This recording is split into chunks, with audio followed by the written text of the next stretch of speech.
L'actualité selon les GIRA. Que choisir entre assurance vie multisupport ou PEA? Parce que choisir c'est renoncer, il est souvent cornélien de se positionner sur un produit d'épargne, surtout quand on n'en connaît que les contours. L'inconnu fait toujours peur, car on a forcément des a priori négatifs. Par facilité, on pourrait se dire que l'assurance vie étant le placement préféré des Français, elle devrait remporter une adhésion systématique de la part des épargnants. Mais cela ne devrait pas être le cas. Finalement, dans votre situation, assurance vie ou PEA, que devez-vous choisir? Il n'est pas chose facile de réorganiser son épargne. Assurance vie et PEA, le choix du roi. Quand on en a la possibilité, pourquoi devrait-on choisir entre ces deux produits d'épargne répondant à des objectifs très différents?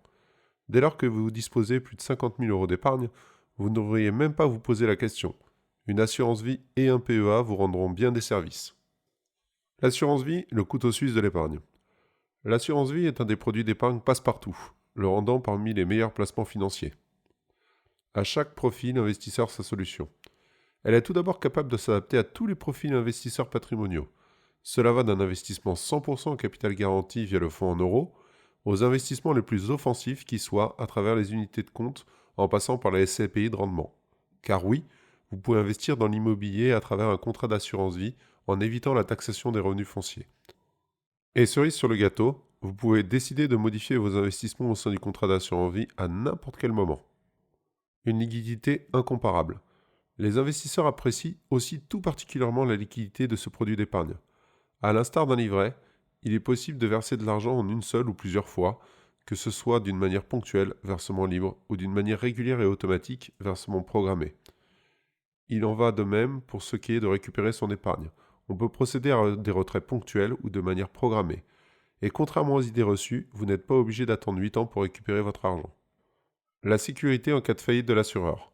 Pour les plus frileux d'entre nous, il est possible d'investir avec une assurance vie luxembourgeoise pour profiter d'un super privilège octroyé par le Grand-Duché. Les OPCBM et FCP choisis par l'assuré sont détenus chez un dépositaire externe. De la même manière, les fonds en euros aussi.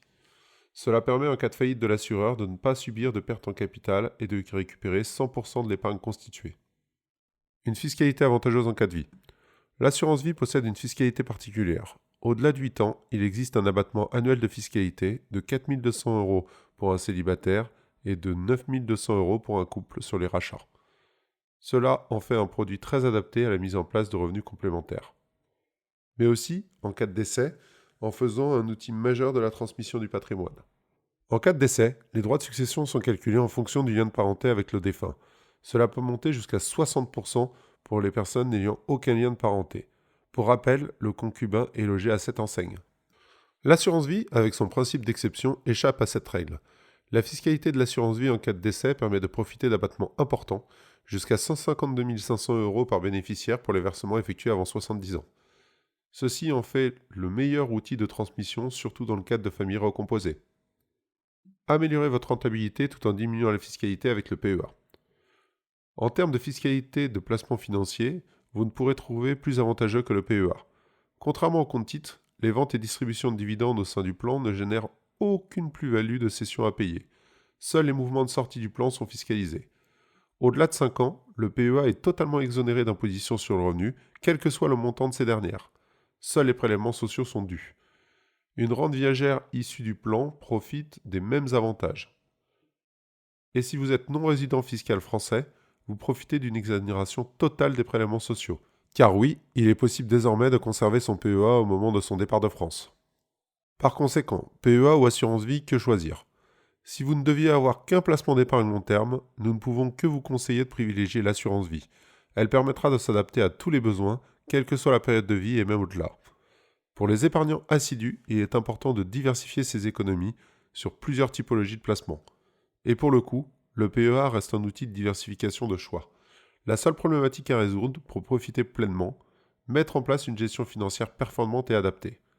Mais si vous en avez la possibilité, nous ne pouvons que vous conseiller de posséder ces deux produits au sein de votre patrimoine financier, à côté des livrets d'épargne, plan d'épargne logement, contrat d'assurance Madelin, plan d'épargne retraite, compte titres et autres contrats de capitalisation.